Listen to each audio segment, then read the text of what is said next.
Welcome back. Last time we started with the songs of ascents, and we began with Psalm 120. 120 emphasized the distress that begins the initial journey, the unease, the hole in our soul that causes us to long for peace and move away from the things that will not satisfy, the things that are empty and not whole, no shalom. We long for that peace. So how do we get it?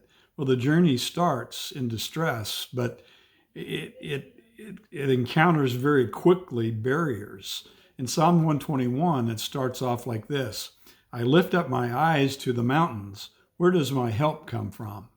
Some of the older translations say, from whence comes my help? That's really not very accurate. It's not that the help comes from the mountain or the gods on the mountain. It's that the mountains are barriers that keep us from progressing towards God, because they are high and dangerous and difficult. They're full of bandits. They're full of accidents. They're full of gods that are angry and trying to manipulate you, and you have to appease the people who worship those gods. And it's just a dangerous trail to go from Meshech and Kedar back to Jerusalem in the songs of ascents, back to the city of peace. And so if we want to move towards peace, we have to understand the journey is long and difficult. The journey motif is a powerful one. It's the wilderness experience in Exodus. It's Pilgrim's Progress from John Bunyan, who, even though he wrote the book back in the 1670s, it's still alive, and they just had a remake of the book into an animated form just last year. You begin to understand the power that the psalmists have latched onto in these images and these metaphors. There's a barrier that exists. It's threatening, it's challenging, it's life challenging. So what do? Well, you turn to help. The first two verses are in the first person. Here's what he learned. I lift up my eyes to the mountain. Where does my help come from? My help comes from the Lord, Yahweh, the maker of heaven and earth. He's found something that he wants you to understand. God is the one. 6 times in the next few verses, he says he watches over, keeps, watches over. It's no accident that he's using that word 6 times in this little short psalm. Who is our help? Who brings us to where we need to be in his presence? It's not us. It's not our ability. It's our guardian. It's our watcher. It's the one who helps us on the trail, not to do a flyover, but a walkthrough. And that journey changes us.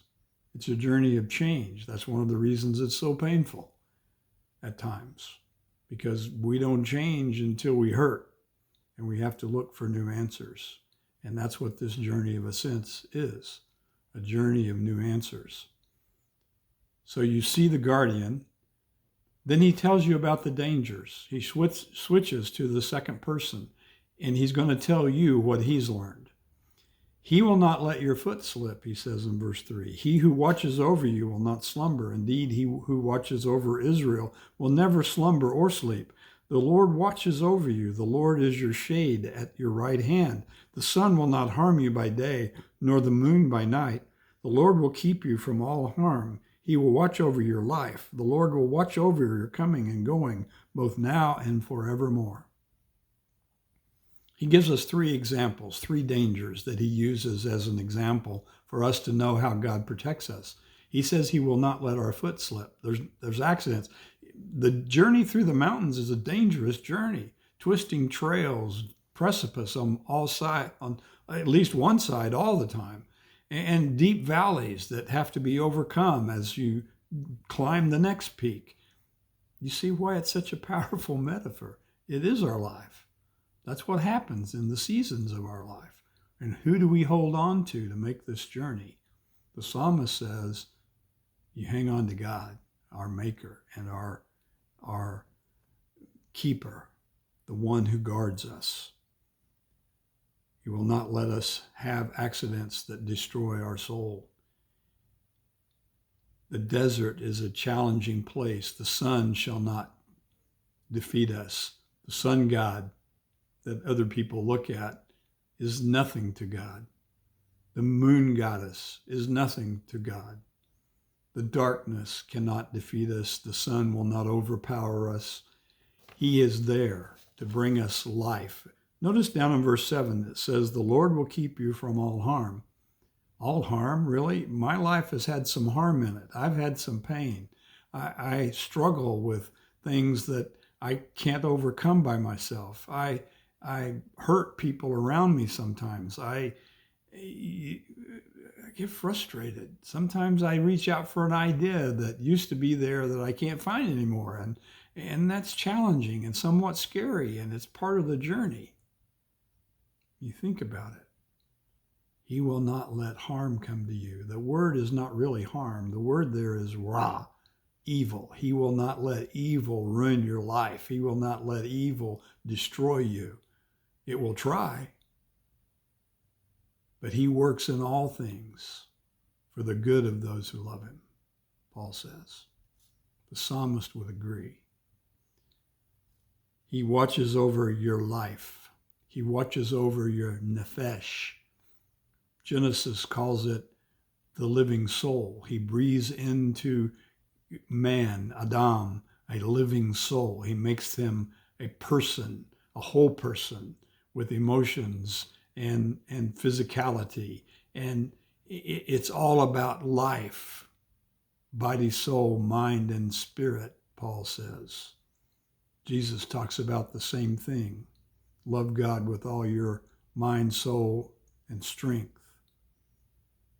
Notice, it's all about God bringing you into his presence.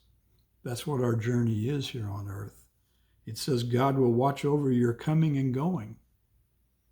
Everything about you, whether you're going there or coming here, and he will do it now and forevermore, because this life is not the only one we live. This life is one that prepares us to live in God's presence forever, because he has come amongst us in the life and the death of Jesus to show us who he is and how his heart works and what he wants in our lives and how he's willing to draw us into his presence.